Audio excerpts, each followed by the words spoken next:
Hello students, आपका मेरे channel mathematics bye आजाद sir में स्वागत है। और आपने अभी तक मेरे चैनल को सब्सक्राइब नहीं किया है तो चैनल को सब्सक्राइब कर लें, बेल आइकन को प्रेस कर लें। तो बेटा शुरू करते हैं हम आज की वर्कशीट, जो कि 7वीं क्लास के लिए गणित की वर्कशीट है, वर्कशीट नंबर 36, जो 16 फरवरी के लिए है। चलिए सभी बच्चे अपना नाम लिखेंगे, यहाँ अपने विषय अध्यापक का नाम लिखेंगे। और बेटा हम पढ़ रहे हैं प्रायोगिक ज्योमेट्री यानी कि त्रिभुज की रचना। कहता आओ याद करें। कहता यदि रेखा L1 L2 दो समांतर रेखाएं हैं, आपको दिखाई दे रही है बेटा L1 L2, ये L1 ये L2 समांतर रेखाएं हैं। रेखा M एक त्रियक रेखा है और बेटा M रेखा आपको दिख रही है, एक त्रियक रेखा है, ठीक है। तो रिक्त स्थान को भरिए।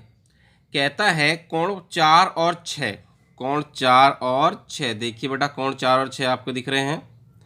कोण 4 और 6 बराबर हैं, बराबर का निशान है। कहता है कोण 4 और 6 क्या है आपके बराबर हैं। क्यों बराबर हैं?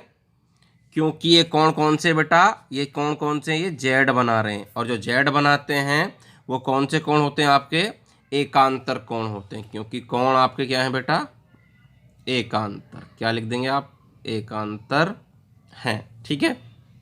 उसके बाद बी देखते हैं बेटा, 4 + 5। बेटा 4 और 5 को देखिए, ये अंतःभिमुख कोण है, समांतर रेखाओं के बीच में बन रहे हैं। और जो अंतःभिमुख कोण होते हैं बेटा, उनका जोड़ कितना होता है, 180 डिग्री। कितना होता है, 180 डिग्री हो गया आपका। उसका सी देखिए बेटा, एक संगत कोण का जोड़ा, एक संगत कोण का जोड़ा आपको लिखना है बेटा। संगत कोण कौन से होते हैं, जो समांतर रेखा के एक ही ओर होते हैं। जैसे 2 और 6, ये भी समांतर रेखा के ऊपर, ये भी समांतर रेखा के ऊपर है। तो क्या लिख देंगे, 2, 6, ये आपके क्या है बेटा, संगत कोणों का एक जोड़ा हो गया। या आप 1 और 5 भी लिख सकते हैं, या आप 3 और 7 भी लिख सकते हैं, या आप 4 और 8 भी लिख सकते हैं, जो चाहे आप वो लिख सकते हैं, ठीक है बेटा। इस तरह से बेटा आपका ये पहला प्रश्न हो गया, ठीक है। अब देखते हैं बेटा क्वेश्चन नंबर 2 क्या कहता है। दूसरा देखिए बेटा, आपको ये फिगर कहता है एक त्रिभुज से संबंधित कुछ महत्वपूर्ण गुण दिए गए समकोण त्रिभुज ACB में। आपको समकोण त्रिभुज आपको ACB बेटा दिखाई दे रहा है, ठीक है। तो C के ऊपर कौन समकोण है, ये B आपकी भुजा है, ये आपकी A भुजा है और ये आपका C भुजा है, ठीक है जी। तो कहता है कोण A + कोण B + कोण C का जोड़ कितना होगा बेटा, 180 होगा। त्रिभुज के तीनों कोणों का जोड़ कितना होता है बेटा, 180 डिग्री होता है। तो यहाँ क्या लिख देंगे आप, 180 डिग्री, ठीक है बेटा। दूसरा पार्ट देखिए बेटा, A² + B² यानी कि लंब का स्क्वायर जमा आधार का स्क्वायर बराबर किसके होता है बेटा, कर्ण के स्क्वायर के। किसके स्क्वायर के बेटा, कर्ण के स्क्वायर। कर्ण कौन सा आपका, C, यानी कि C का स्क्वायर हो गया, ठीक है। C पार्ट देखिए बेटा, A + B, छोटी छोटी दो भुजाओं का जोड़ क्या होता है बेटा, हमेशा तीसरी भुजा से ज़्यादा होता है, यानी कि ग्रेटर देन होगा किससे, C से। ग्रेटर देन किससे लिख देंगे बेटा, C से। छोटी छोटी दो भुजाओं का जोड़ हमेशा C से तीसरी भुजा से क्या होता है, बड़ा होता है। ओके बेटा, इस तरह से आपका दूसरा क्वेश्चन हो जाएगा। तीसरे क्वेश्चन को देखिए बेटा, कहता रचना के चरणों की पुनरावृत्ति अनिका ने एक त्रिभुज LMN, त्रिभुज दिख रहा है बट को, जो M पर समकोण है, M पर समकोण है, जिसने LN जो है 5 सेंटीमीटर तथा MN 3 सेंटीमीटर बनाया। उसने प्रत्येक चरण को अलग अलग सीट पर बनाया। गलती से सब सीट का क्रम बदल गया। क्या आप उसकी मदद करेंगे रचना के चरणों को सही क्रम में लगाने में? किस में करनी बेटा, रचना के चरण को सही क्रम में लगाने में हमें इसकी रचना मदद करनी है। तो देखते हैं बेटा किस तरह से करेंगे हम इसकी मदद। देखिए सबसे पहले कौन सा आएगा, सबसे पहले हम खींचेंगे रेखा। रेखा किस में खींची इसने, सबसे पहले E में। किस में बेटा, E में। उसके बाद हम क्या बनाएंगे उसमें बेटा, समकोण बनाएंगे। समकोण किस में बनाया गया बेटा, D में, ये D में बनाया गया। उसके बाद हम बेटा समकोण बनाने के बाद जो M मुझे दे रखी है, LN दे रखी है 5 सेंटीमीटर, वो 5 सेंटीमीटर खींची जाएगी। तो चाप लगाऊंगा, चाप किस में लगाया बेटा, B में लगा हुआ है। तो क्या हो जाएगा आपका बेटा, उसके बाद B। जब चाप लग जाएगा बेटा, मैं उसको L नाम देकर उसको N से मिला दूंगा। तो ये किस में नाम दे रखा है बेटा, A में, A में। उसके बाद बेटा A है ना बेटा, ये फिगर A में। उसके बाद बेटा इस तरह से मुझे त्रिभुज ABC प्राप्त, एलिमेंट प्राप्त हो जाएगा बेटा। ABC की जगह क्या होगा, एलिमेंट त्रिभुज प्राप्त हो जाएगा। तो इसमें प्राप्त हो रहा है मेरे को, तो ये कौन सा बेटा, C। तो इस तरह से आपका सही क्रम हो जाएगा। पहले E लगेगा बेटा, रेखा खींचेंगी, उसके बाद उस पर एक समकोण बना देंगे बेटा, D होगा। उसके बाद उस पर हम चाप लगा देंगे NL की, ठीक है जी। तो B होगा, उसके बाद A होगा, मिला देंगे और इस तरह से त्रिभुज ABC प्राप्त, एलिमेंट प्राप्त हो जाएगा बेटा। तो ये आपका आंसर हो गया बेटा।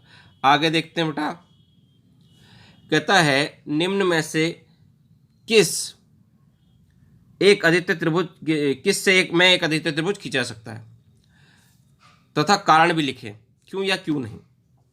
तो आपको बताना बेटा, इनमें 3 पार्ट आपको दे रखे हैं कि इनमें से किसमें से आपको त्रिभुज खींचा सकता है और किन से नहीं खींच सकता। अगर खींचा जा सकता है तो क्यों खींचा जा सकता है, क्यों, अगर नहीं खींचा जा सकता तो क्यों नहीं खींचा जा सकता, ठीक है। त्रिभुज ABC की रचना करें। दे रखा है AB है 4, BC है 8 और CA कितना बेटा 3। तो बेटा छोटी छोटी दो भुजाओं का जोड़ तीसरी भुजा से कम बैठ रहा है, जबकि हम जानते हैं छोटी छोटी दो भुजाओं का जोड़ तीसरी भुजा से ज़्यादा बैठना चाहिए। तो इसका बेटा आंसर मेरा हो जाएगा पहले पार्ट का इसका नहीं, ठीक है। क्या हो जाएगा इसका आंसर, नहीं। इसका त्रिभुज नहीं खींच सकता, क्योंकि, ठीक है, नहीं लिख दीजिए, लिख दीजिए त्रिभुज, ये त्रिभुज है बेटा, इसका मतलब क्या है, त्रिभुज नहीं खींचा जा सकता है। त्रिभुज नहीं खींचा जा सकता है, नहीं खींचा जा सकता है बेटा। अब बताइए क्यों नहीं खींचा जा सकता, क्योंकि क्या लिख देंगे बेटा, क्योंकि AB प्लस CA वो छोटा बैठेगा किससे बेटा, BC से।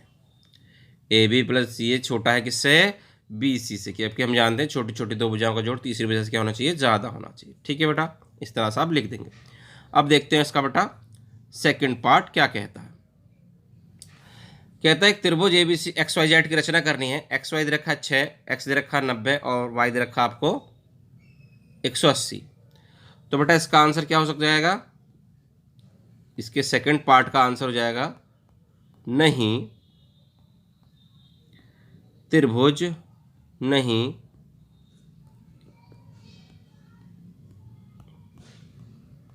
खींचा जा सकता।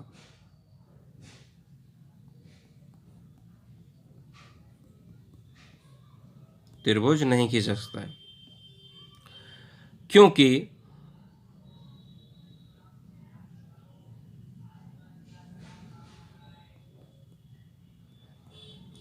त्रिभुज के 3 कोण, इसका मतलब बेटा कोण है, लिख देता हूं मैं। त्रिभुज के 3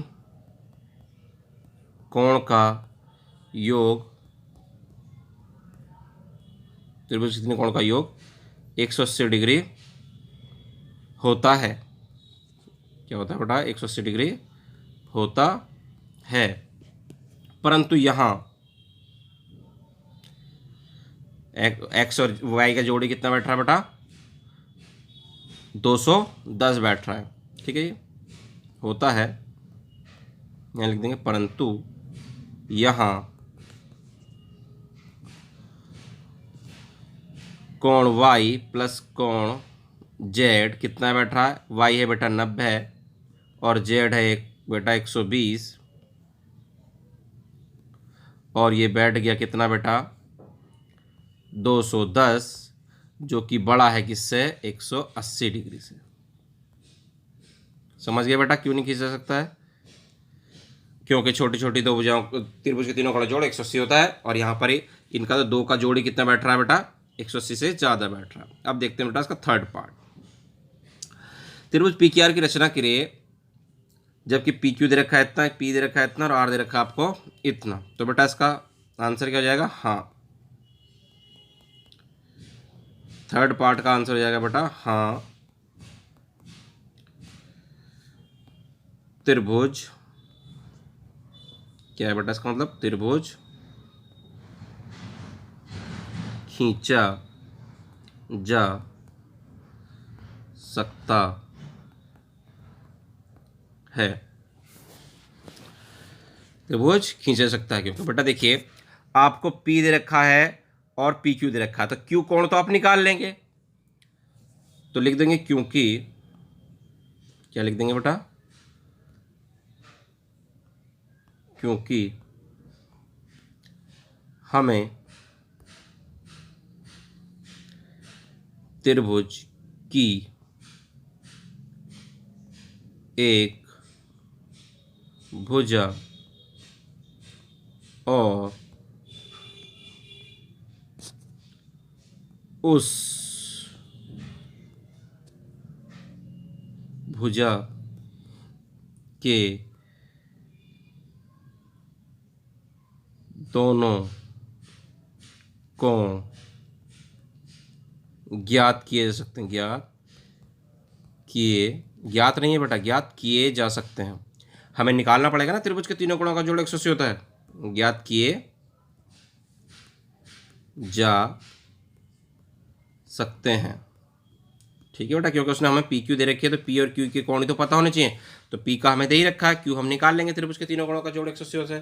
ठीक है, इस तरह से बेटा आपकी वर्कशीट पूरी हो जाएगी। उम्मीद करते हैं आपको अच्छे समझ में आ गई। वीडियो पसंद है तो वीडियो को लाइक करना, शेयर करना और कमेंट करना। और आपने अभी तक हमारे चैनल को सब्सक्राइब नहीं किया तो चैनल को सब्सक्राइब कर लें, बेल आइकन को प्रेस कर लें। मिलते हैं आपसे अगली वीडियो में।